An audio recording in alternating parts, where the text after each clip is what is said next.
And where are you? Where are you? Well,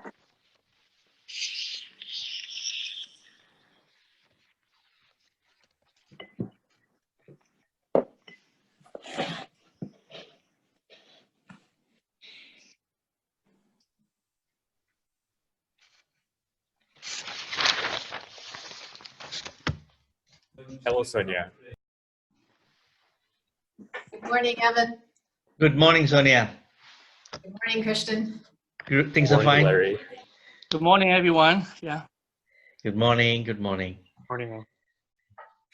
Things are lovely in Collingwood. It's not as sunny a morning as yesterday, but just a lovely late summer, early fall day. You're glad to be alive. It's very cloudy, is it? Not really cloud and sun, but not as sunny as yesterday. Yeah. Maybe sun is a bit shy to come out. So I'm still hopeful. yes.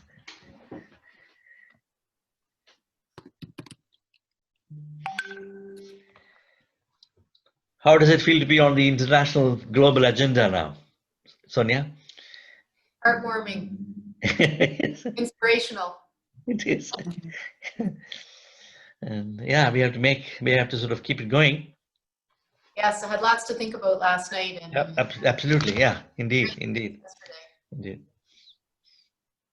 No, I was speaking to somebody, there's an organization called Scottish Towns. I was speaking to them about you and Collingwood. I was taking, lead and all that, you see. So they were sort of very excited to hear about it. There's a small Scottish Towns organization called Scottish Towns, organizing towns in Scotland. And, I had looked at their website. yes. Yeah, very interesting. Very interesting, yes. I just saw our mayor on his way to his office to call in, so he should be with us shortly. Yeah. Are we going to have the video of your premiere? I don't think so, at least not first off this morning. That was one of the things we were just checking in on, that it hasn't arrived, which means there must be some emergencies going on at the government level that he wasn't able to do that or hasn't been able to do it yet. It's not an old video cassette or something he sent by FedEx, is it? No? Or is it? Sent it by cow. Exactly. Takes its time. We'll have it next week. Yes. They have expressed a strong support for municipalities and an interest in the project. So I think that's a step in the right direction because that's very good. We have to keep communicating with them. Absolutely. Yeah. Hopefully we can get some interest in in a pilot project. That's one of the things that the participants in yesterday's and today's session will have emphasized as an importance because as I think it was you who had mentioned, we were looking, it might have been Reza, yesterday's speeches talked about having a number of pilot projects that we could all learn from. So yeah. I mean, it is.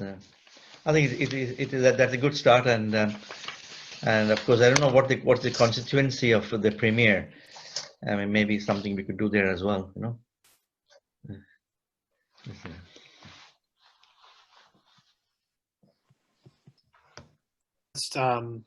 Just give it another minute or Okay. then we'll get started. I see a lot of people starting to join now. I think everyone's on the same schedule I am, 5 minutes late. After a hectic day yesterday, you see, so they're just gradually moving in.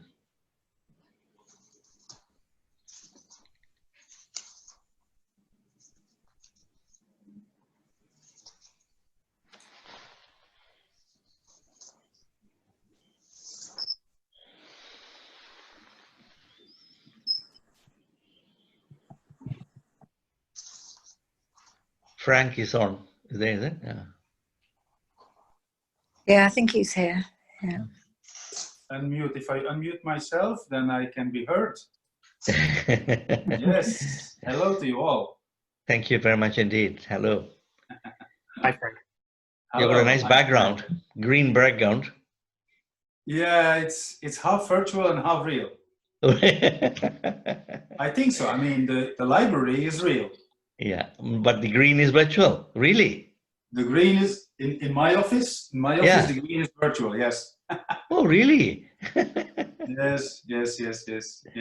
I have enough green to care for other places in the house. Yeah. Good morning, everybody. Good morning, Fazila. Good How are you morning. doing? I'm fine, thank you. How are you doing? Wonderful, wonderful. Yeah, excellent day. Excellent. Can I ask something to Alexander? Alex, do you manage the PowerPoints, or do we have to share screen?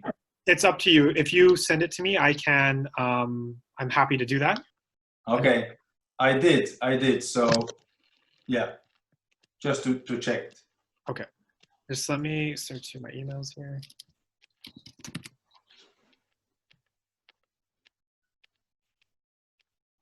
Yes, it's a link.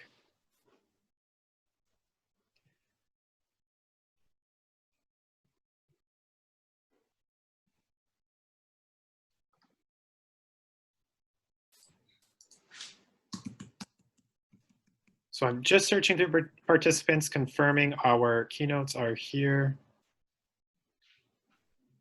As soon as I confirm, we can get started.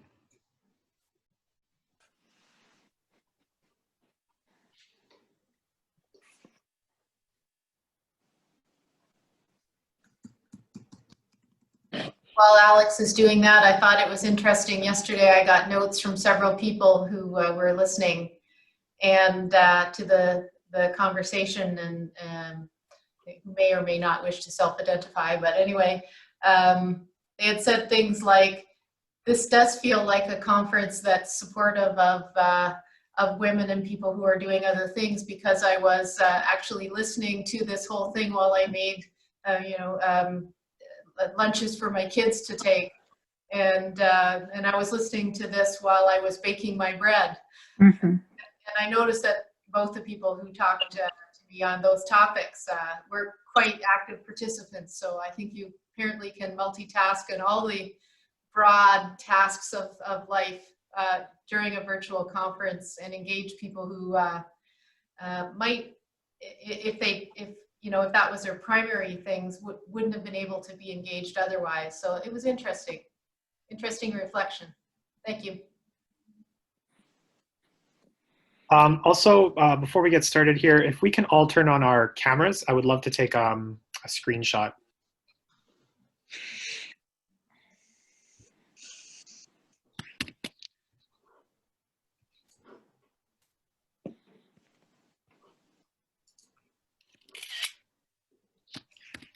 Perfect. Are we good to go, Alex? Yes, I apologize for the delay. Julie, please, the floor is yours. Okay, thank you very much. So, dear friends, it's wonderful to see you all here. As co-chair of Urban Economy Forum 2020, I want to extend a warm welcome if you're joining for the first time, and I want to welcome you back if you were with us yesterday. And I'd like you to know that you're in good company. We're a community of change makers, and we're here because we're already doing things, because we're listening, we're asking questions, we're being mindful of where we are, on whose land we stand, of the historic injustices perpetrated, which must still be addressed, and of daily injustices suffered by millions because of where they were born. Life should not be a postcode lottery.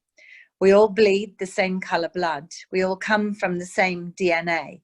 99.9% of our makeup is identical to that of all other humans. So it's time to reconnect as a global family. And this inspiring, empowering gathering is a significant initiative on the road to humanize and democratize how we live our daily lives in towns and small cities across the globe. Yes, we love big cities too, but if you think about it, they are made up of small towns and even villages. All of us here know that towns and town halls are at the heart of how an urban economy functions. Local knowledge combined with research dedicated public servants and active citizens and the business community are key. But still, we could do more, and we will need to do more in the months and years ahead. Yes, we're here in the darkest of times, with multiple crises that threaten to overwhelm us and our communities, but we are here. We're here because we know that we can't solve these problems on our own, that solutions must be just and equitable for everyone, that for a resident of Collingwood or any town represented here to really enjoy improvements to quality of life in the moral and ethical sense, as well as materially, that same access regarding quality services must be extended to people living in the poorest parts of the world. So what to do about these complex and intertwined issues that threaten to overwhelm us? Well, some of us are leaders, some of us are decision makers, some hold the purse strings, some are emerging leaders. But we are all members of one community or another. We have family, friends, and neighbours. We wake up and we see the world outside our window. We know what's to be done in the immediate vicinity. And now we need to join up the dots and see the faces looking out of other windows, peering through doorways, or those lifting their eyes from their makeshift homes in refugee camps, or the eyes of the homeless and abandoned who struggle to sleep in dank, dark doorways. I want to suggest that human rights must be the foundation for our work, and that social rights should be the framework for us to build back better as we begin to address the post-pandemic world, mindful of how our actions impact on other communities. This is particularly important regarding procurement and supply chains. Do the goods and services we buy for our citizens exploit workers or despoil the environment? Do the funds we invest for pensions prop up fossil fuels or repressive regimes? We must have more transparency in supply chains. We need to use a follow the money approach. We need labelling and provenance so consumers can be empowered to make choices and thereby influence suppliers and global corporations. We must remember that best value at local level may come at a worse price for bonded labourers in India, for children mining so-called blood minerals in the DRC, for garment workers in sweatshops in Bangladesh, for coffee farmers in Ethiopia.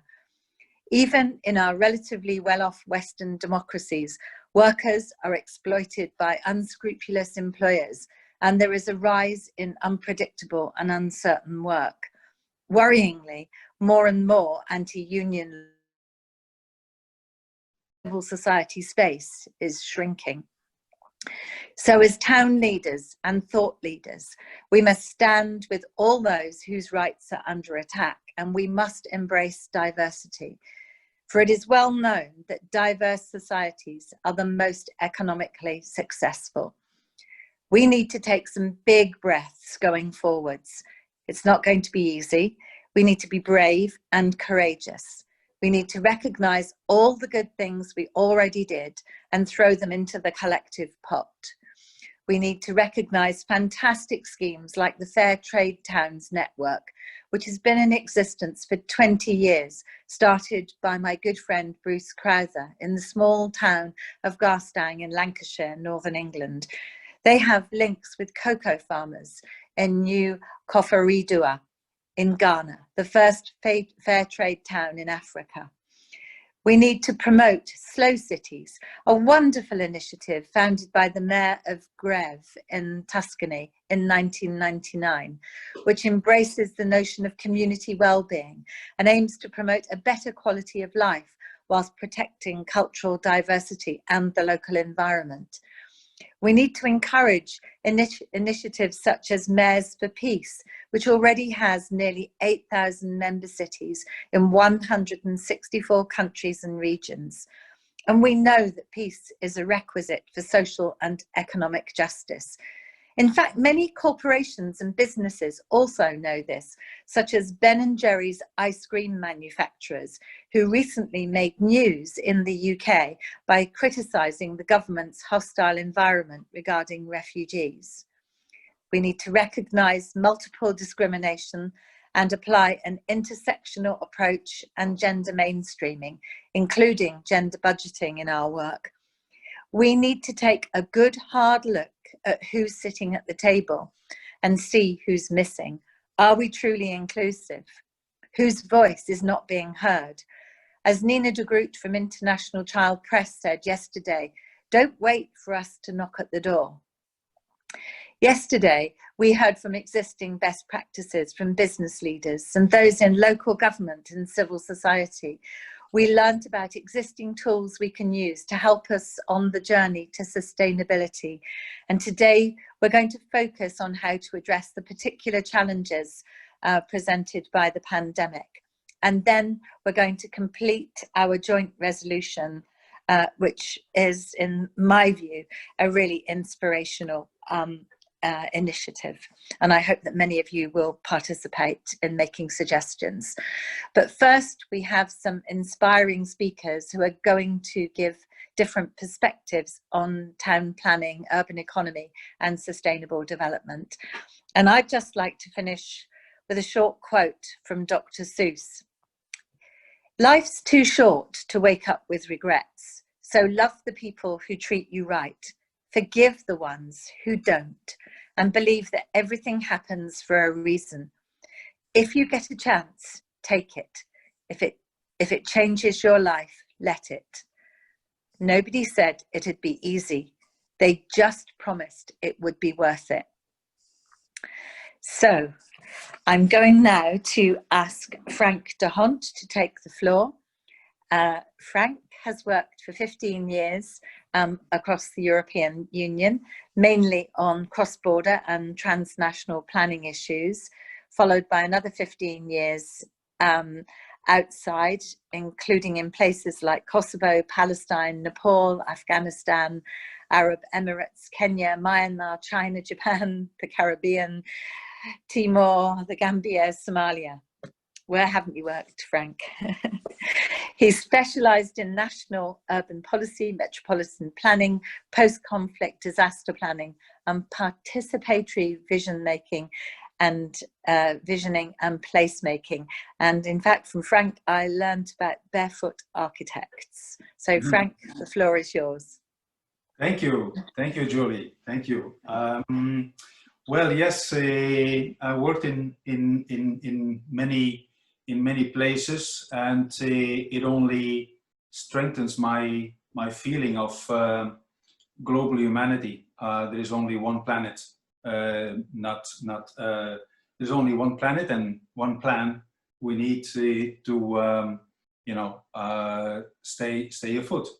Well, my contribution to this wonderful initiative, Habitat in Towns, and I really acknowledge that even within our own society, Isocarp exists since 1965, when the cities were not as big as now. But I see an evolution within our society that our attention moves a bit away from city and regional planners, that's our name, to city planners and metropolitan. So the size is always increasing, and we seem to leave behind the towns, the villages, the smaller cities. And I'm happy with an initiative to put it back on the table, to give it a voice, because the future might be even more in medium-sized cities than only in big-sized cities.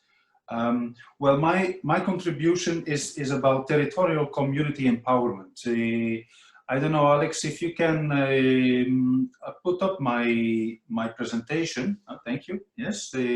So making the case for barefoot planning. It's not barefoot architecture, I don't blame, because that actually exists already, but it's barefoot planning under what we call a new initiative called Global Planning Aid.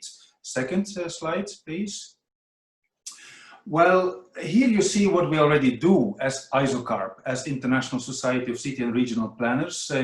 You will see the dots are mostly in the global north, yes? We are very slowly being a little bit more active in the global south. And we do that with all kind of activities that is meant for empowerment, but let's say empowerment of trained planners, you know. So we organize world planning congresses, we organize urban planning advisory teams, young planning professional programs. I can all recommend these activities to join or to, you know, to bring to your community. Next slide, please. Yes, so that's a slide of our World Planning Congress. This picture is from, I think, Buda in Norway 2 years ago. Last year we were in Jakarta. Well, Buda was actually a small town. There's 50,000 inhabitants, yet we had a big conference. We never believed that 700 people would go to the Arctic Circle. But yes, there is an interest. There is an interest, and we were also very happy with a small town organizing a big conference in a very professional way. So in a way, we showcased that it doesn't always have to be big. But let's be honest, these congresses usually reach out to people with education and with money. Otherwise, you cannot make it to be there for a week. Next slide, please. So this is a typical view on the right of a group of planners, more male than female, unfortunately. But that is luckily changing, but still. We have to get away from, you know, the typical male master planning attitude to a more collaborative atmosphere. So, as you see here, all sitting around the table. But again, these are all well-trained planners talking to other trained planners to make them even more trained. Very, very useful, especially to really address complicated challenges in cities and city regions, but all among peers. Next one, please. And here, this is a young planning professionals program. This is reaching out to younger planners, but also mostly young planners that are enrolled in planning education, right? So fresh graduates, graduating planners, again, to really, you know, provide them a kind of career path into the planning professional world. Next one, please. But I take a turn on this with the story of Sagal Hassan. As Julie mentioned, I work as a consultant, as a freelance consultant in many places of the world, including, you mentioned it, in Somalia, actually in Somaliland, which is not the same, but that's another issue. And I conducted one of the many community-based visioning workshops I conduct, and I really prefer that kind of work because you're dealing with communities with what we sometimes call real people. And all the people you see here around the table are all non-planners except of some. We blend in some experts, but the majority of the 200 participants of the visioning workshop in Hargeisa, the capital city of Somaliland, the vast majority were non-experts. And the girl in the middle, Sagal Hassan, never heard about planning before entering this vision workshop. Well, at the end of that week, she was able to explain the vision for her topic. I don't remember exactly what was the topic, housing, or was it social urban services, doesn't matter. But she was not only empowered, she also developed in a week time the skills to really unpack a very complex situation and present a number of forward-looking spatial options and interventions. So this made me think that, you know, sometimes the real experts are more an obstacle than an enabling factor. They are intimidating people. Sometimes they say, we know what the people want, while they stick to old remedies for new challenges. And I get more feedback, more new innovative ideas very often from non-experts. Next slide, please. Well, fast forward, this brought me to the idea, and it's actually developed at the end of the Jakarta conference to establish something about planning for non-experts or planning education for non-experts. And we established the Global Planning Aids, a joint initiative of the two logos on the left side is ISOCARP and Planning Aid for Scotland. Planning Aid Scotland, a very unique organization. Well, there are some similar ones all over UK, but a very unique one on a world scale, helping people to understand what is at stake in planning, but also to empower them to take part in planning discussions and even decisions. So here you see actually a nice picture of a group of people who were part of a networking event, a launching event at the World Urban Forum in Abu Dhabi last February. On the left side, you see the SDG we use as a platform, enhance inclusive and sustainable urbanization and capacity for participatory, integrated and sustainable human settlement planning and management in all countries by 2030. Well, that's a bold statement, we like it, but our assessment is you will not make it with the current pool of planners. So on the right side, well, this is about us. This is from our Jakarta Declaration. We will do what we can as planning professionals. You know, we have to align ourselves to the SDGs. Not all are there yet. And it's our task as ISOCARP to get most of them on that line and be helpful to achieve the goals. Next slide, please. Yes, but look, here is the problem. Cities of the Global South are increasingly unplanned. We don't have a lot of time to unpack all the data, but they are there for you to consider if you like. But you see what's happening, that we actually see that in the Global South, cities are expanding, are growing more and more in an unplanned way instead of in a planned way. Next slide. Yeah. How does it come? Well, look at the dire situation of India. I mean, there is a long list of countries there where you see the population, the number of accredited planners, the number of planners per 100,000 inhabitants, and the year of estimate, not very recent, but trust me, it didn't change that much, probably it worsened. Well, for India, the need is calculated around 300,000 planners by 2031, a modest estimation. Today, there are 2,800 planners. That means one planner per 400,000 people. There are about 8,000 cities, 600 districts, and 400,000 villages. Now, where do you start with 2,800 planners? I will explain you. They will start in New Delhi, in the big cities, not in the smaller ones. Next one, please.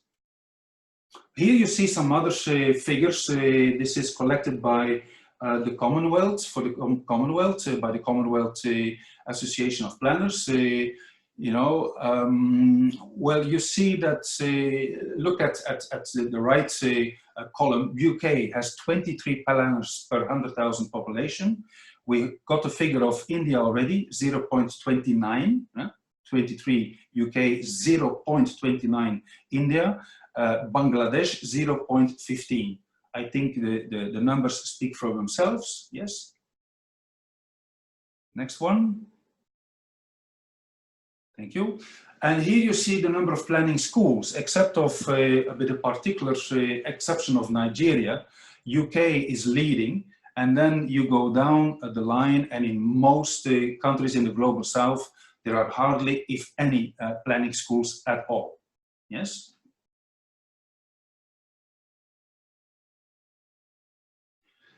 And if you look at who is employing planners, well, mostly still government. Yes, we have seen a shift over the last 30, 40 years to, you know, the private sector, neoliberal development, but yet the private sector is not at any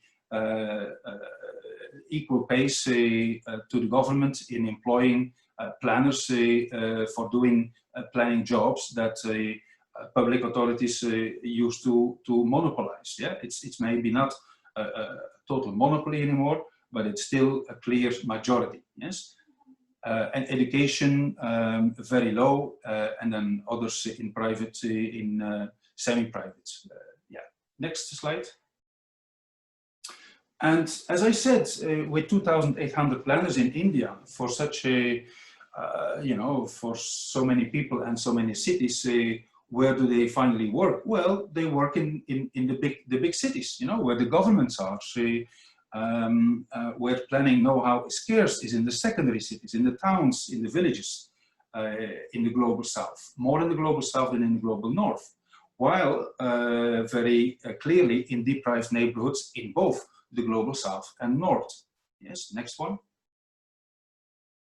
So that's where we come with a solution, trying to bridging this enormous planning gap that will actually completely undermine the implementation of SDG 11, of many related SDGs, of the new urban agenda, and it will be blamed on us. So we, as the planning professionals, will be very easily blamed for not implementing according to what we signed up to. But since the beginning, we have warned that there is not sufficient capacity to implement what has been committed to. Yes, so Isokar Planning Aid taking the initiative and following, you know, what's coming out of leading change. Planning skills need to be made more widely available, socially and spatially. Next one, please. And you know, this is actually shifting a bit from the line on the right from advocacy planning. That is what we always do. We're good at it. You know, we planners with the hard, socially motivated planners will always advocate a human rights-based planning approach. So we try to represent the unrepresentative planners. We try to negotiate whether it's conflict between communities or between communities and government and so on, diffusion of political pressure. But we are actually now saying this is not sufficient.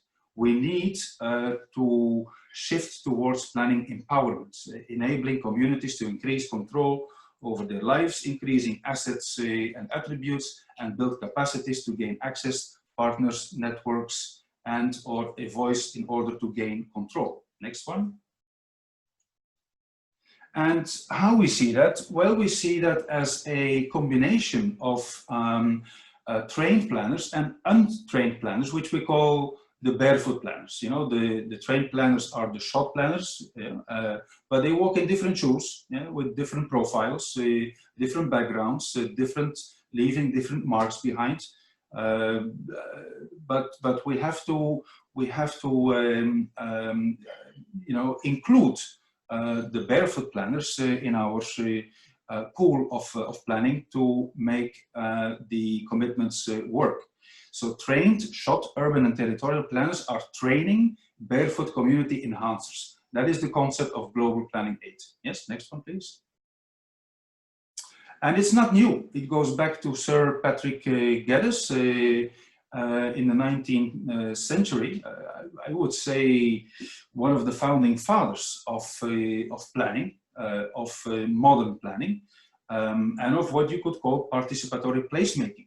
Town planning is not mere place planning, nor even work planning. It is to be successful. If it is to be successful, it must be folk planning, place, work, folk. Yes, a very simple scheme, but it still fits daytime challenges. Yes, thank you. Next slide. So what is about? This is the last slide, just explaining you how we are thinking to roll out that new approach, the global planning aid two-pronged approach. Is you know, it's not just, you know, the community people themselves. We also feel a lot about the capacity shortages felt by local governments themselves. And we know that some are not really helpful for communities, but some are and also need attention. So we also want to help under-resourced local governments to increase and improve their planning capacities in partnership with local communities. But the final goal is to work directly with deprived communities to make better places, enhance access to local national planning system, but always, if possible, in collaboration with their representatives at local, regional and national level, through training of local and regional CBOs, NGOs, so community-based organizations and non-governmental organizations, and provision of online tools for barefoot planning, such as the place standard. Actually, the whole model was already kind of COVID proof. Yes, most of it we can do online. It's not that we go with a team into the sites. It's that we have a number of volunteers, planners, the SHOT trained planners that will train untrained planners from NGOs in situ, in the place. Yeah. So we developed a pilot model. That's the next slide, please. Yes. We developed a pilot proposal for Banjul, one of the places I am still advising through UNOPS. UNOPS is in charge of the Greater Banjul Urban Plan, but the main problem there is the lack of capacity, both within the municipality, the city council of Banjul, but also at a community level, right? A basic understanding, prioritization, and what can we do ourselves, not just to depend on governments that do not have revenues and so on. So it's a very typical problem in Africa, in West Africa. But luckily in Banjul, there is a willingness to use this approach of barefoot planning. We put together a proposal, we presented it to Innovate, a funding possibility in UK, but it was rejected because we could not prove the financial sustainability over a longer term. In other words, if we give you money to do this pilot project, will it generate by itself money to do a next one somewhere else? No, not immediately. We will need a kind of donors that provides a kind of core funding so we can do this testing for multiple projects within a certain span of time. So yeah, but at least on all the other criteria, the feedback was extremely positive. So we believe that we could maybe find another donor sponsor to start with this pilot project.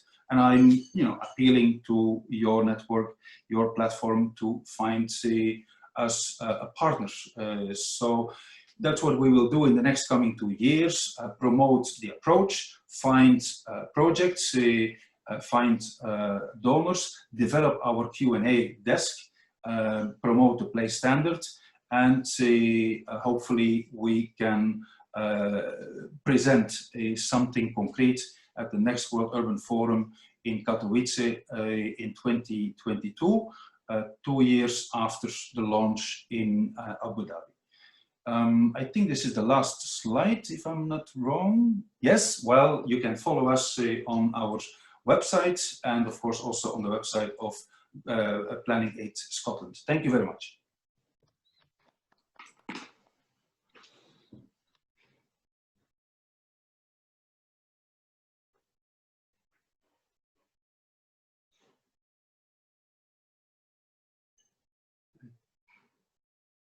Should I mute myself? I don't hear.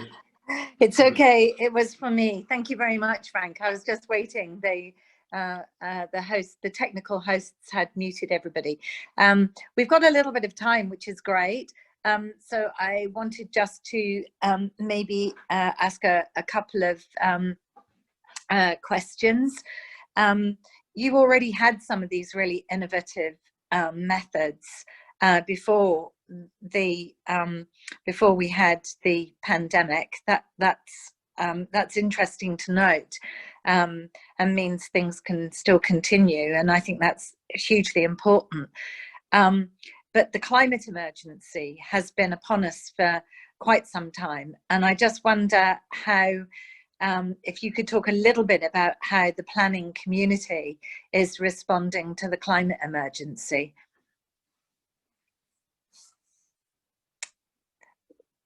Wait, you're not, you will have to unmute, or somebody have to unmute you.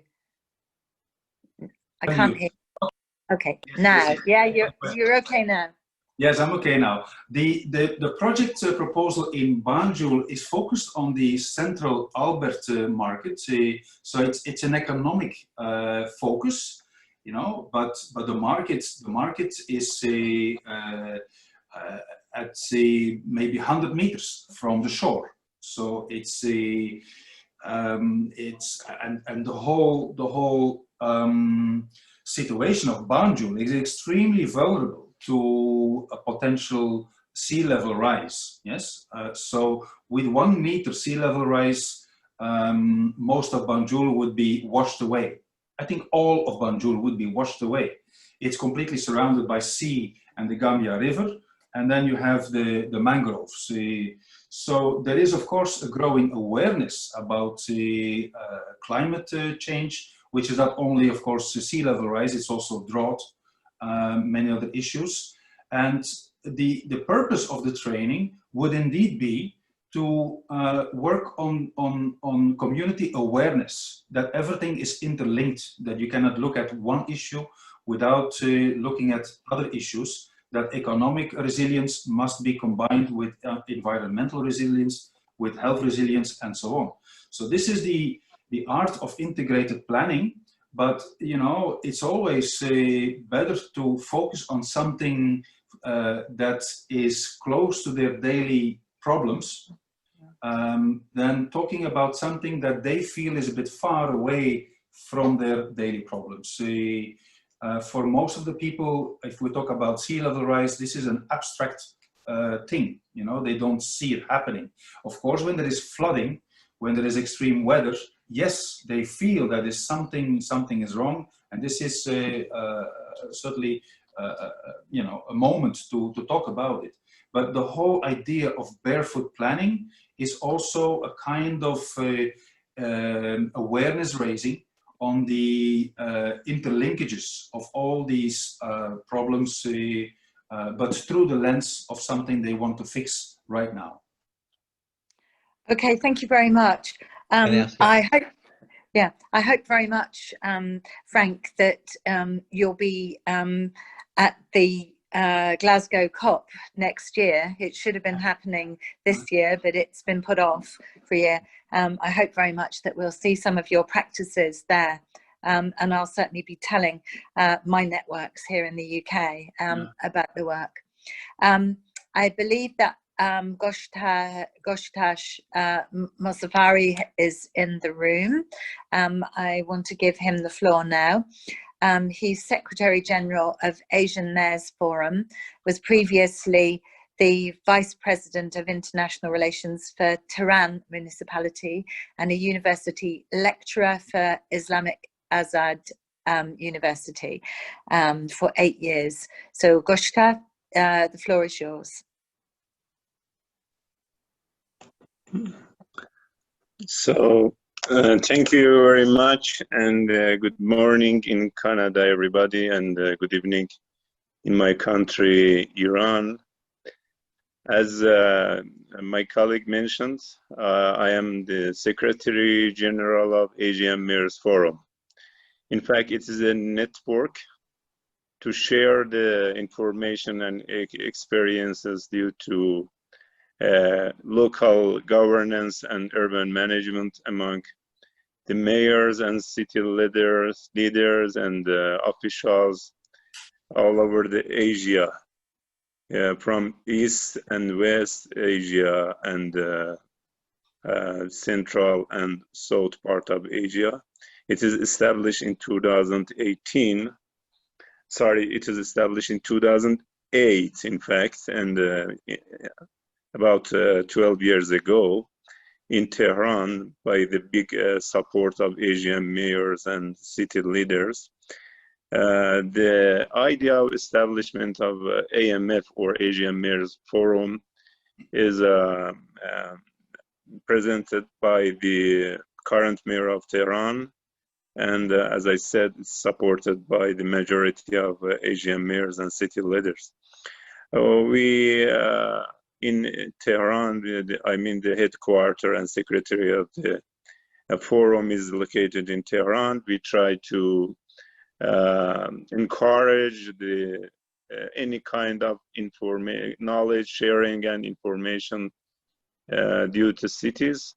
During the pandemic, we try to connect to all Asian cities to make a kind of connection and cooperation in technical issues and also knowledge sharing issues among the cities. So we had a lot of good experiences in Asian cities about coping with in fact the coping with pandemic challenges in different dimensions, economically, socially, and also the issues related to the duties and responsibilities of mayors among the cities. We connect to the Asian cities together and collect the experiences and try to share our solutions to our members. Our members, it is about 70 members, as I said, from all over the Asia, including the small cities, towns, and metropolises. So we had a webinar about the economical impacts of pandemic on cities and city inhabitants, I mean citizens. And also we had some technical sessions about the different social impacts of the pandemic, especially about the vulnerable groups in the cities and also the inclusiveness of the cities. We try, in fact, to prepare a kind of inclusiveness model and introduce to our members that cover all dimensions of city management, especially for the vulnerable groups that we try to cover them and we can help them to adapt their lives to the pandemic situations. And in Tehran, that our organization is located, we had the great experiences, especially to poor people and to handicapped people, and to preparing the city's facilities and the city infrastructure for the people that in a not very good position, I mean situation, I mean economically, the poor people that lives with non-formal residents and settlements centers, I mean. So in this pandemic era, we have to work together strongly, and we encourage our members to work together very closely and share the experiences, good experiences, and to help the undeveloped cities and the poor people by encouraging the volunteer groups in the cities and to make a kind of useful connection in the different level of city management in international level, including technical networks like us, and including the government developments and also the local leaders at local level, and also volunteer groups and NGOs. We made good relations with them and encouraged them to have a good kind of cooperation technically in policy and in making the good as appropriate policies and to develop good plans and programs for people who suffered from the pandemic, as I mentioned, especially for poor people that that they cannot prepare essential needs and essential goods for them for daily, I mean for cover to daily needs for the poor people of the cities. So we are very glad to have a good, we are very glad to have a good relations with international organizations. One of the technical network that we have made some good technical cooperation is the Smart and Sustainable City Organization, world organization that is called We Go. It is located in Seoul, city of Seoul in South Korea, and also some other technical network like ICLEI and ISOCARB. It is a network for urban planners and regional planners.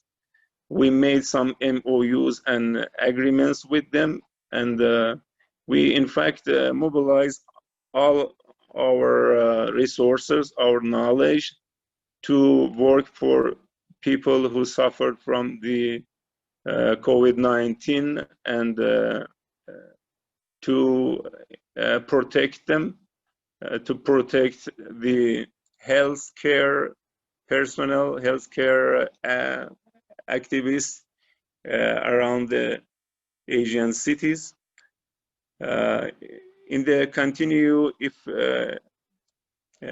you have any special questions or special comments, I welcome, and I will at your disposal for share our experiences in detail.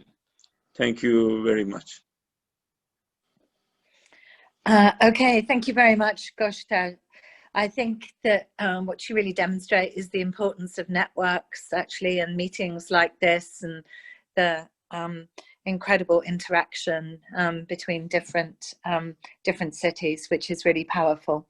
But I'm going to move to the next speaker, just to keep time. We're now going to listen to Julie Di Lorenzo, who is the president of Diamante Urban Core, a real estate development company and a general construction contractor in Ontario. Julie has been self-employed in the industry since 1982, working on projects such as Empire Plaza, condominiums, the Terminal 3 International Airport. She received an award, an industry award in the Hall of Fame for her leadership in the real estate and development industry. So Julie, the floor is yours. Thank you very much. Good morning, and thank you for the honor of speaking at the UN Habitat in Town's Collingwood World Summit, September 2020. My name is Julie Di Lorenzo, and I'm an entrepreneur in the home building and construction industry, focused on multi-unit construction for over 35 years. I'm former president of the Greater Toronto Home Builders Association and former board member of the industry regulatory body known as Tarion. In a 35-year career plus, I have experienced 5 major recessions or periods of economic uncertainty in 1982, 1990 to 1995, 2001, 2008, and now COVID in 2020. Recessions and economic downturns require resilience and flexibility, but institutional memory can shorten the timeline to a recovery. In 1982, people did not want to live on main streets, and the multi-unit built form was rare. After 1995, obsolete B and C class office buildings needed to be repurposed as residential buildings. In 2001, people were reluctant to live in tall buildings. In 2008, financing disappeared overnight. Now tall structures are the norm in housing, but in 2020, because of COVID, we already see this demand changing. We can prepare for a future and a sustainable recovery based on innovation and unprecedented collaboration. These past experiences are relevant for this conference. While you will hear today from the chair of BUILD about the indisputable and invaluable economic contribution of the real estate industry to our country and its important role in the recovery, from my 35 years of experience as an entrepreneur and advisor to government, I would like to address that I believe is the enormous potential of and the present and future need for the Town Leaders Global Network. This global network has the extraordinary potential to bring together collaborative knowledge transfer of elected representatives of democratically elected government. In addition, the combined resources of the respective civil service and best in innovation from talented entrepreneurs from all over the world can be funneled through the town economic development offices to create a spiderweb-like network of resources for environmental sustainability, prosperity, and quality of life. In anticipation of impending growth, towns can build upon the institutional memory of the errors and successes of established cities. Towns can tap into collective resources and experiences and represent scalable, impactful solutions. These solutions must include innovative green infrastructure and sustainable planning. But while towns appear to be mostly unrestricted in their ability to expand their footprints, they should continue to advocate for the principles of efficient land use and its medium and long-term benefits. Growth management in this case does not mean prescriptive high-density development, but it does include efficient land use and innovative efficient housing solutions like townhomes, plexes, mid-rise coordinated with walkable access to services and amenities. In a recent CNBC article entitled Sustainable Energy, How the Growth of Towns and Cities Has Impacted the Countryside, Anne-Mar Frangoul reminds us that only 2 years ago, people wanted to move to the big city, and the United Nations forecast that 68% of the world population would live in cities by the middle of the century. But coronavirus has likely changed where people want to live and work. Meanwhile, the article also says that for the moment at least, the economic, cultural, and social offerings of a highly urbanized environment can be hard to beat.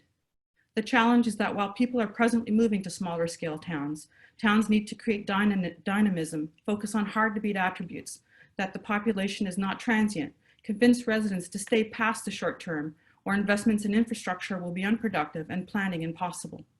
Equally important is that towns adopt as many green initiatives as possible in their plans for growth. As Mr. Frangoul says, as our planet population continues to grow and pressure on its resources intensifies, how governments, businesses, and society react to these challenges will shape the world we live in for years to come. Towns can adopt initiatives such as the Toronto Green Standards, Passive House, and LEED in advance of future investment by the development community so that it can be built into future pro formas. Younger towns can continue to grow while also promoting holistic communities that are based on good governance principles of democratic transparency and accountability and public engagement. For example, towns can adopt best practices adopted from cities such as lobby registry systems. In addition, small business development should be a priority and assessments should be done to understand the net impacts and gain of economic development initiatives on the fabric of the community. We also have extensive experience from past recessions on microlending, such as through Calmetto. We have a toolbox that exists. An example of such an economic assessment is cited in Fortune magazine's article entitled, "Why are local governments paying Amazon to destroy main streets?" Pat Garofalo says, overall, Amazon has received nearly $3 billion in subsidies from state and local governments. And despite all this, many local officials are still keen on subsidizing Amazon's expansion because they believe it will bring jobs and revenue to struggling cities and towns. But according to the Economic Policy Institute, new warehouses don't bring wider employment growth to a local economy. They either blunt economic activity or have too small an overall impact to even measure. The town has potential not only to anchor a recovery for our province and country, but also could be a collective laboratory on an international scale. This scale allows for shared knowledge transfer regarding innovation for environmental sustainability. Recently, it was announced that a UK firm's solar power breakthrough could make the world's most efficient panels by 2021. A nimble company in Copenhagen called Solar Labs assembles high-efficient exterior solar glazing. A company in Italy is world-renowned for biodegradable plastics, and Brock Commons in Canada is an open-source example of cross-laminated timber construction. All these examples can be shared. We have an extraordinary example of town regeneration and prosperity and economic development through Zita Cobb's world-renowned Fogo Island Inn. These are examples from many areas of the world of leading-edge solutions that can be shared through the Town Leaders Global Network. I have attended many trade shows where innovation was found from one place that can make another major impact seeded in another location. We don't have time for silos in this regard. We need to exchange solutions. The global network is fundamentally important to our future as a civil society because it represents a collaboration of a scale of knowledge and experience. This exponentially should foster innovation championed by nimble, smaller, democratically elected town governments. This scale of experience and knowledge transfer allows for a town's economic sustainability and independence from singular economic initiatives, thus mitigating the risks of handing over the reins to big corporate interests that pick up and leave communities when their business no longer makes economic sense. Shared regulatory experiences are also invaluable. We are fortunate in Ontario to have Tarion, whose mandate under the Ontario New Home Warranty Plan Act is to protect and educate home buyers and consumers about warranty rights and responsibilities and ensure that standards are met. The model or protocol could be shared to other town jurisdictions through this exchange. In Toronto, we have family housing guidelines, Toronto Green Standards, that project goals into future timelines to allow for reasonable accommodation. And internationally, we can explore leads and passive house models and build form that exists. I was president of the Home Builders Association in 2005 when we supported growth management. Growth management is founded in the principle of efficient land use for improved quality of life and sustainable economic prosperity. These lessons should be shared because we have had unprecedented growth in our cities, and this experience, positive and negative, should be studied by towns in order to prepare for the anticipation of growth. We can anticipate in the future migration because of global warming and climate change and rising sea levels, and towns should be ready to accommodate for the growth to come. Growth management also allowed for the preservation of the greenbelt and contiguous environmental spaces. Towns could decide long before there is pressure for sprawl and escalation of land values to establish their own greenbelts, or as suggested by biologist E.O. Wilson's Half-Earth Project, 50% of the ecosystem and its waters could be protected.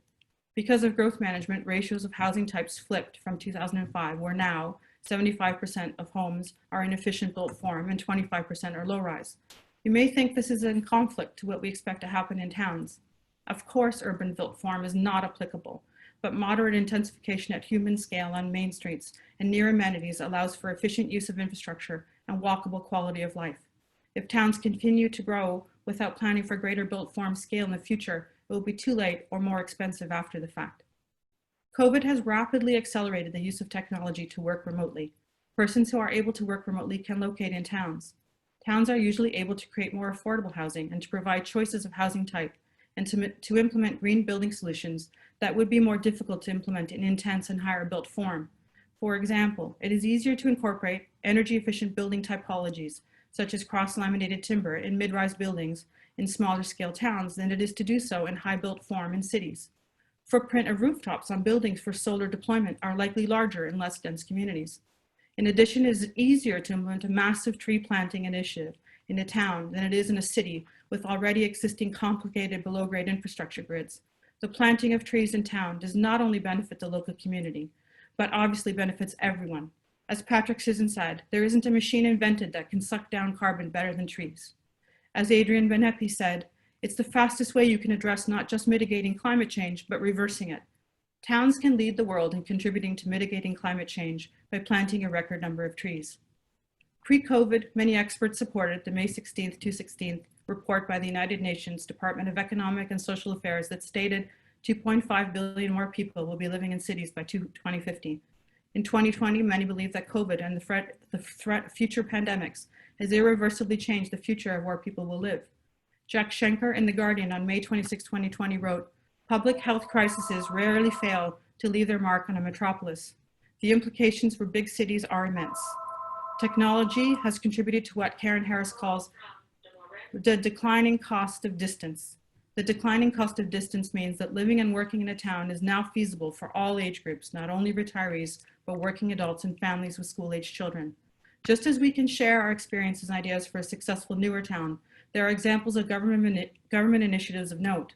The government of the United Kingdom has a £3.6 billion Towns Fund, where towns across England will work with the government to develop innovation regeneration plans.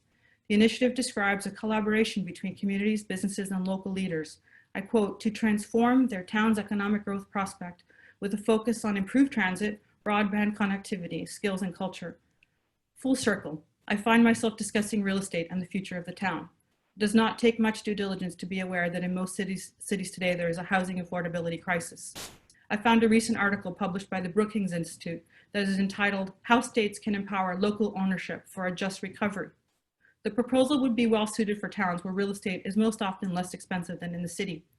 According to the thesis, the impact of enabling affordable, accessible property ownership through various tools and financial instruments includes building resident and community wealth, growing and retaining local businesses, preserving affordability and local ownership, building capacity of local governments organizations. There are goals that are well matched to the goals of a successful town, and these tools should be explored and models shared with the network. In the article by Jack Schenker, he warns about ethno-nationalism on the global scale and the potential for an entrenchment of exclusionary political narratives. In contrast to the threat of more isolated communities, this extraordinary initiative of Town Leaders Global Network and UN Habitats in Towns, Collingwood World Summit, should serve as a template for collaboration for a universal, superior, and more equitable quality of life. Thank you. Thank you, Julie. That was really fascinating. I loved the combination of detail and the recognition of the threat we're facing from ethno-nationalism, which has been very serious in the European sphere. Lots to think about there. We're going to move to Yvonne Young. She joined the City of Brampton, Canada as Head of Urban Design in 2019, leading the cross-commission development of precinct plans to implement the Brampton 2040 vision. She's a recipient of the American Society of Landscape Architects Honour Award and the University of Toronto Rotman School of Management Award. So Yvonne, the floor is yours. Thank you.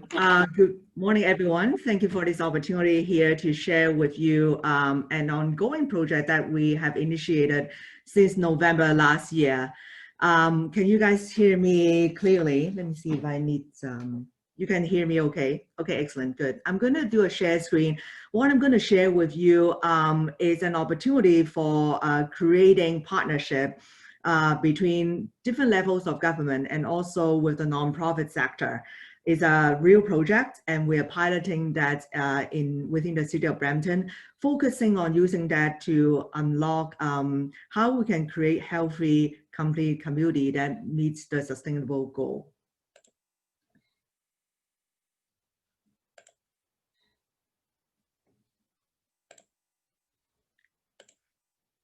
Can you see my screen? Okay. Can you see my screen okay? Okay, excellent, good. So this project in here is the Brampton Urban Community Hub. And this is the presentation that we have presented to the council workshop and also a public forum, and talking about a new model of how we are strategically influencing by putting in the right public infrastructure early on in urban community, we can attract and also create a family-oriented living environment.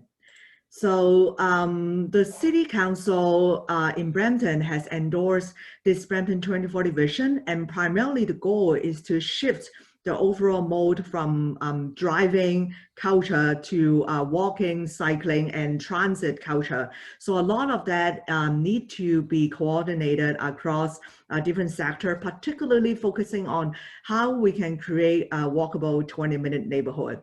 So through that, a year after council endorsement of the Brampton 2040 vision, there's a number of rapid transit improvement that is coming to the city, including the LRT, BRT, the all-day two-way GO service.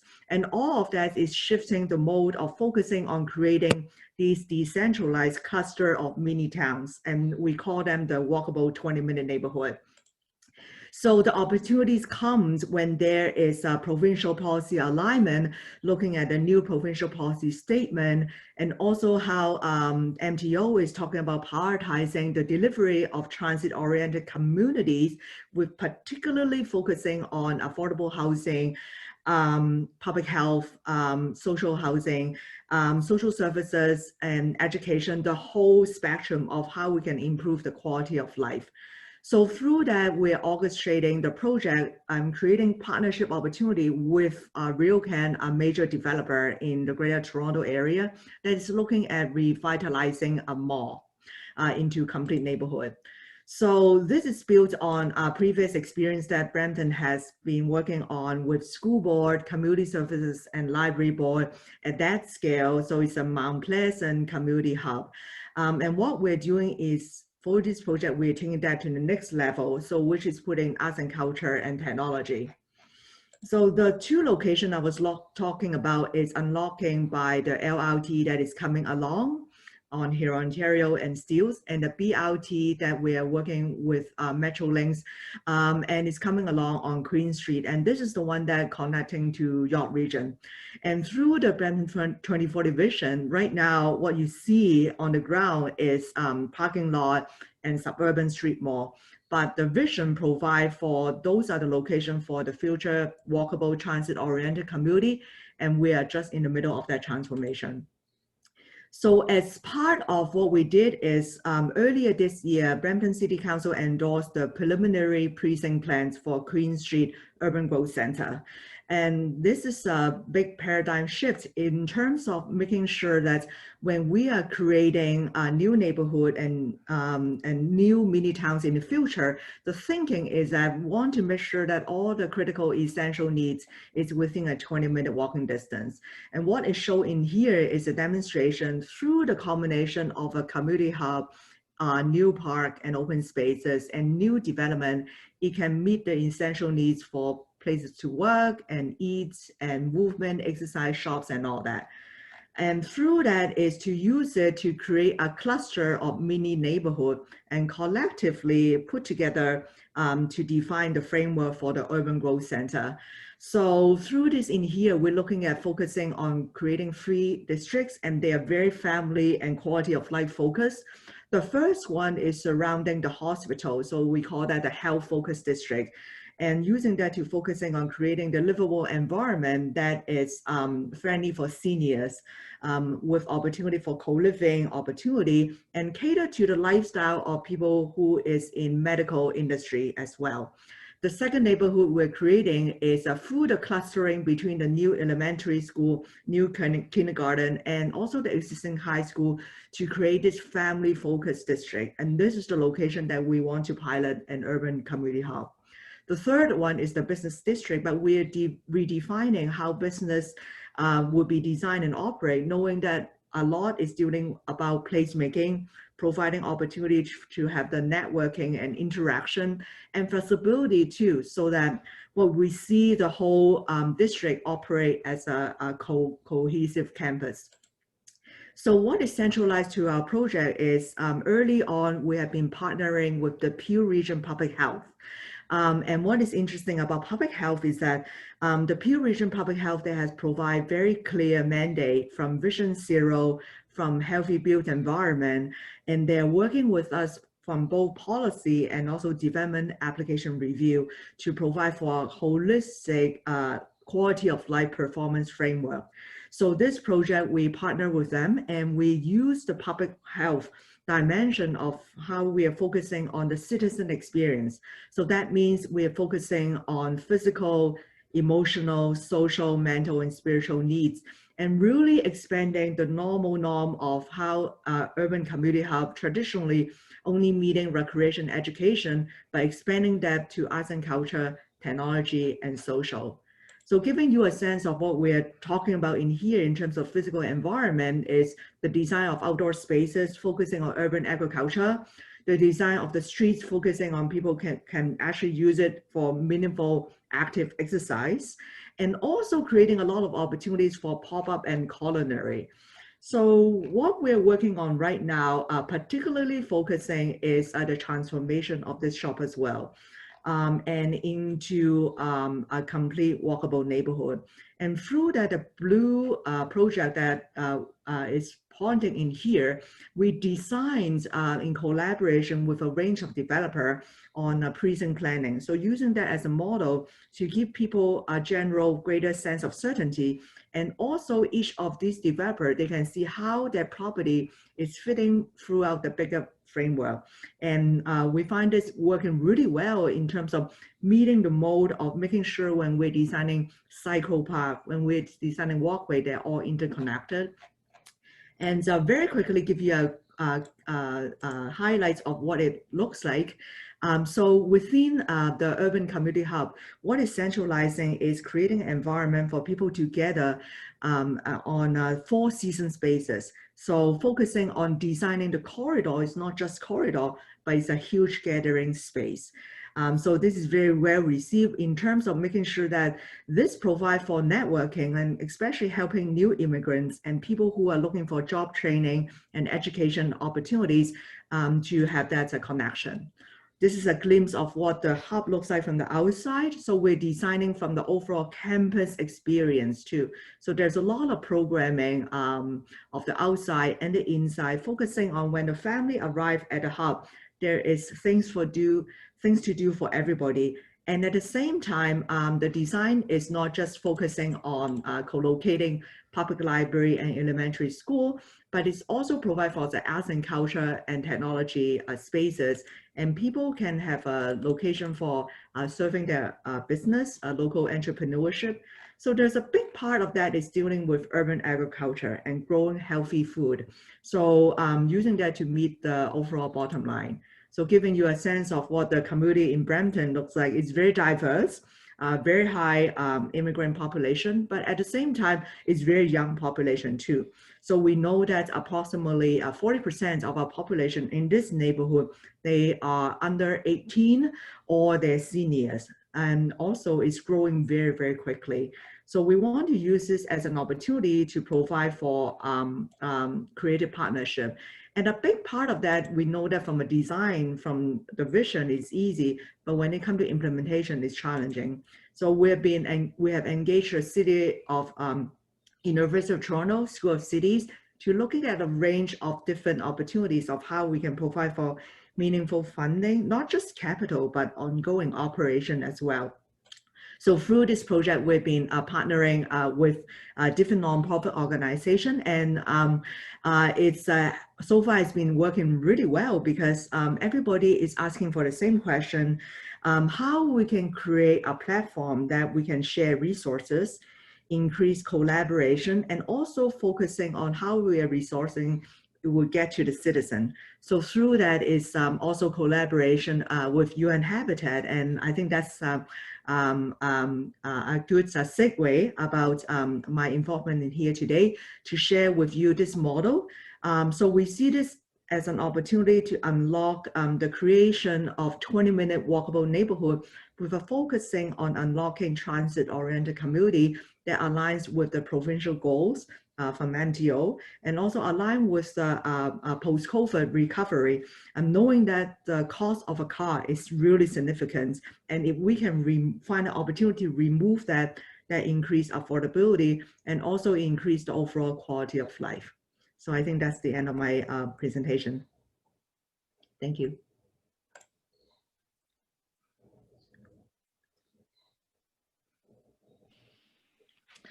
Thank you very much, Yvonne. I really want to come and live in your city. It sounds very livable, and I think that's what we all need. We need livable cities. We're going to move now to the next speaker, who is Masood Ganchi. He's been involved in numerous multi-million-dollar real estate projects of various kinds. He's got over 15 years of experience in commercial and residential real estate. and specializes in applying his expertise and market knowledge around the Greater Toronto area, guiding local, national and international clients with their commercial and residential real estate transactions. So Masood, the floor is yours. Oh, and I should say before we start, it was great that everybody noticed the chat was open. For a short while I was quite worried that Matt Pretty was going to be talking to himself. Anyway, Masood, the floor is yours. Meanwhile, people can continue to post in the chat.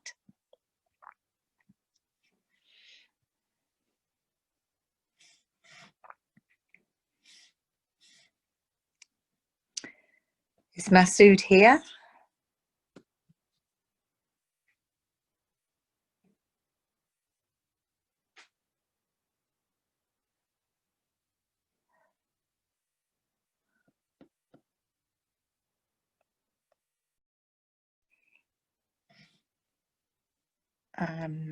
I did speak earlier. I think he's having some technical difficulties right now. Shall we move to Michelle then? Is Michelle here? Okay, I'll introduce Michelle. Hope she's on the call. Michelle Chantal Dubois, her sense, she's the next speaker, and her sense of community engagement came to her early in her life. As a youth, she began volunteering for political organisations and for NGOs, working in support of environmental protection campaigns, women's rights, and for the rights of Indigenous peoples.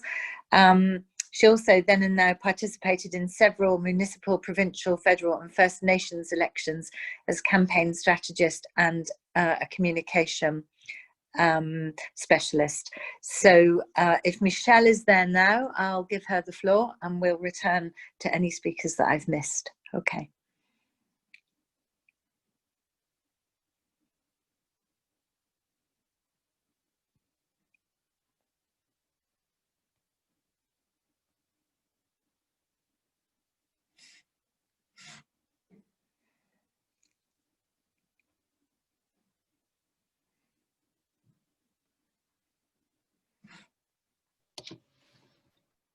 Don't see Michelle here. And Masood, do we still have problems with Masood's connection?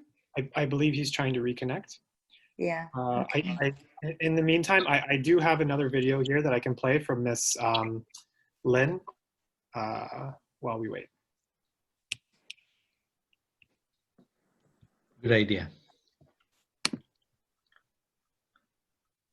Hello everyone, my name is Yingqing Xu. I'm from Xi'an Jiaotong Liverpool University in China. Today I'm going to share with you the exploration of China in terms of building back better and differently. While in the time that it is important to consider the resilience as early as possible, China actually has been an early country to experience all the major difficult decisions, including lockdown, reopen, as also growth. While given the severe challenge in both domestic market and also global ones, the solution being taken is to have epidemic control and economic recovery at the same time. But more also importantly is to embrace a major transformation, which it calls it the high quality growth.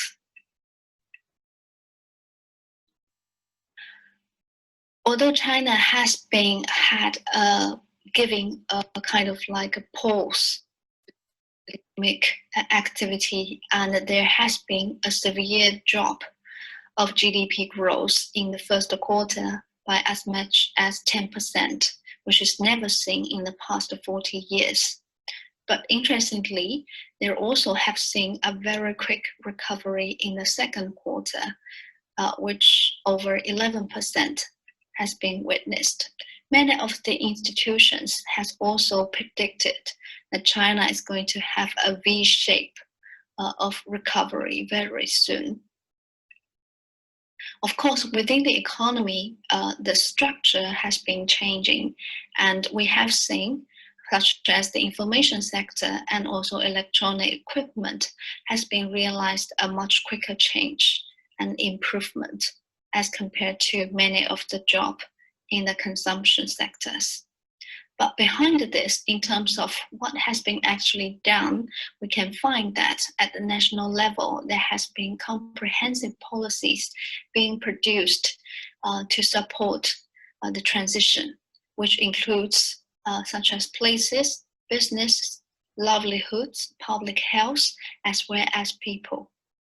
So not only a state level mechanism has been in place to ensure the strict prevention of the disease, but also at the local level, a place-specific and tiered measures has been used to reflect different levels of risks and also allow to have a step-by-step reopening of the society.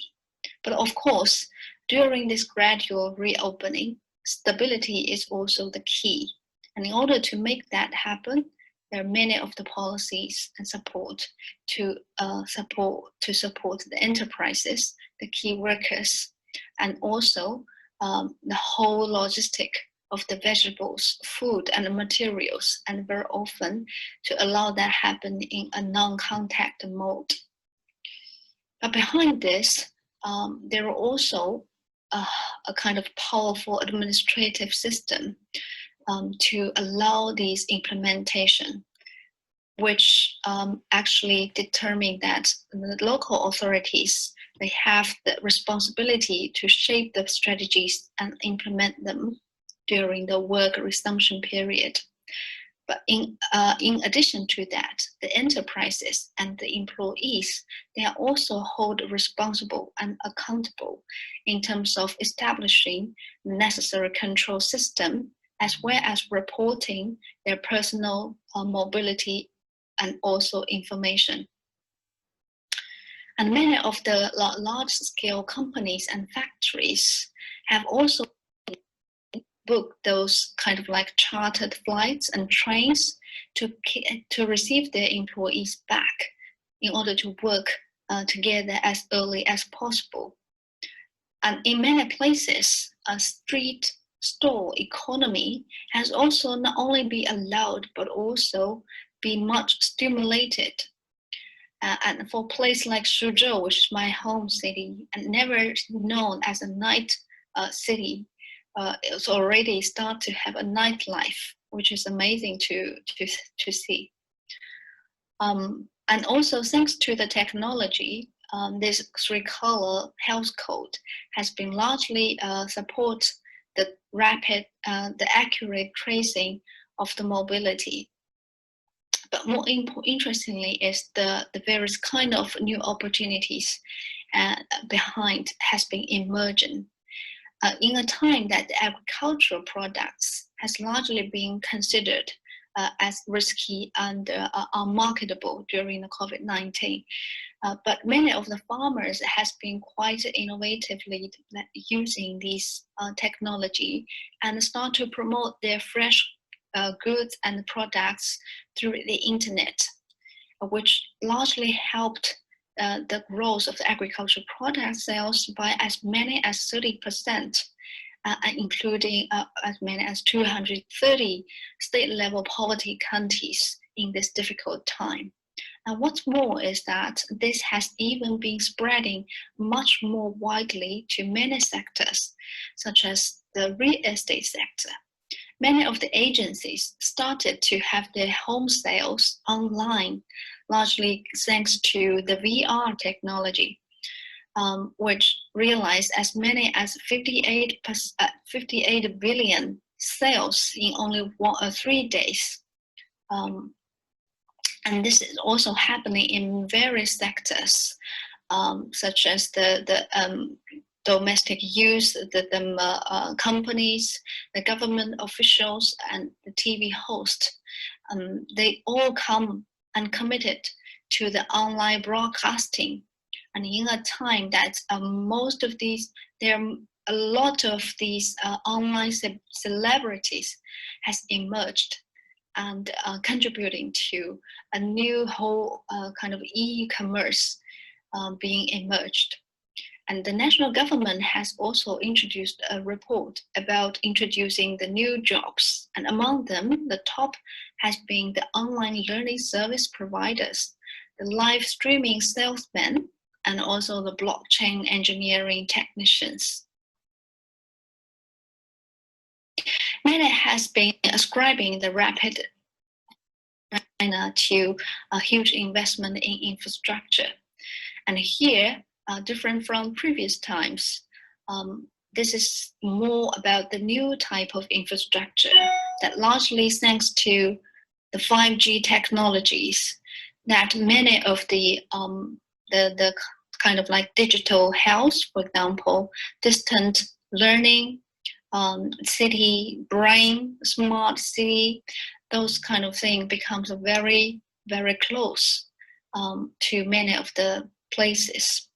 And in this time, the small characteristic towns in China has also become very active.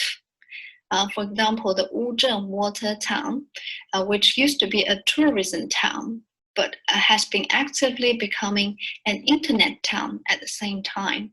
It has actively exploring many of the, for example, the digital aging and the hospital, and also the Ringxi town has actively attracted as almost 100 enterprises and producing as much as a total revenue of 3 billion through the cloud industry. And interestingly, during the COVID-19 period, it also managed to attract 3 major investments through the cloud platform without actually seeing these investors in person in these places. And what's more is, in addition to the e-commerce, the e-payment has also been arising and realized a very strong presence in China. And again, my city, Suzhou, has become a pilot city in experimenting this blockchain technology and supporting that in many of the kind of digital governance sectors, for example, the affordable housing allowance, the transport subsidies for the officials.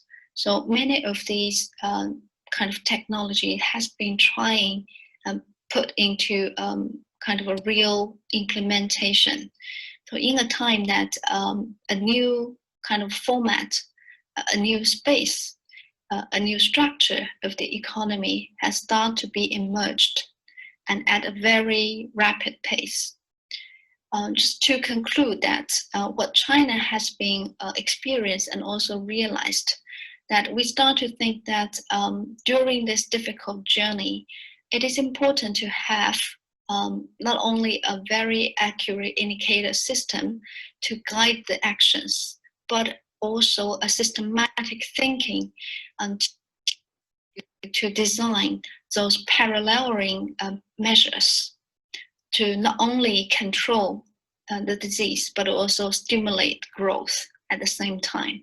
What China has been doing is to take a more vigorous step in terms of embracing this new norm and creating those new opportunities and align with its strategic goal of that fundamental and high quality transformation. Of course, this is largely supported by its hard and soft infrastructure and stimulation in the digital solutions. But having said this, it's a long journey to be further explored. But just to borrowing Chinese word, that a crisis is literally a combination of risk and opportunities. In this big crisis, I think what we have done here is an indication of the awareness of actually a higher level of flexibility and creativity could be indispensable in this fight and campaign for a more kind of intelligent, smart and sustainable future for all. Thank you very much.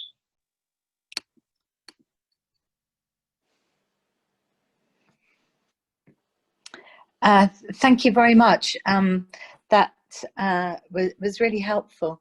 Even though you weren't on my list, I apologise for that. But we met at the forum a year ago, and I was very proud, in fact, to know that this project has a link with Liverpool City, which was in the region that I represented in the European Parliament.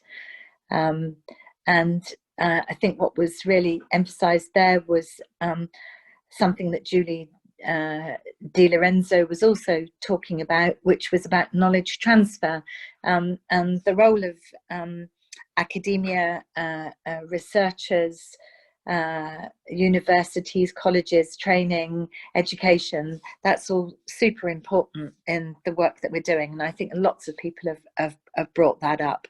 I just wanted to reference the speaker there. It was Lin Zhu, and she works on a project which links to the University of Liverpool. So I'm just wondering whether or not we've got the, sorry, yes, I'm reading this here. I need to tell you.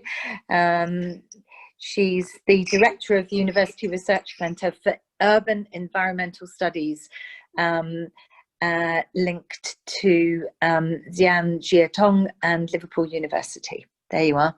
So you can look her up now. So I'm just wondering whether or not we've got the two speakers. Apparently Masood is here. That's great. So I did introduce Masood earlier. He's working locally in Greater Toronto. Masood, the floor is yours. Yes, good morning, everybody. Sorry for the hiccup before. I'm glad that I'm here today. Thank you for having me. Regarding this pandemic, one of the first areas that is faced with a serious challenge during the COVID pandemic is the real estate and housing market. And this is due to different scales of economy. To move forward in the decision-making process, people need to evaluate and understand this challenge to avoid losing their investments. In general, towns have basic structures to respond to various shocks, and when that is combined with a special program for a specific challenge, challenges, then town leaders are able to meet the expectations of their citizens to minimize adverse impacts and turn challenges into opportunities. A scale of economies are related to small towns. Specifically, it is related to different dimensions of towns or small cities, such as size of population, amount of wealth, and the strategic opportunities towns have in the long term. With this in mind, town leaders are able to have the correct estimation and assessment on their current situation. If towns have enough resources, innovative ideas, and opportunities to enhance their economy, they can rebuild old resources to have a positive impact on the economy. In the process of sustainable development, we should understand that there is no limitation for innovation and fresh new ideas. There is no limitation on towns to play a significant role in sustainable development and economic recovery by engaging citizens in actively participate in a multidimensional approach to development using the social, cultural, and economic lens.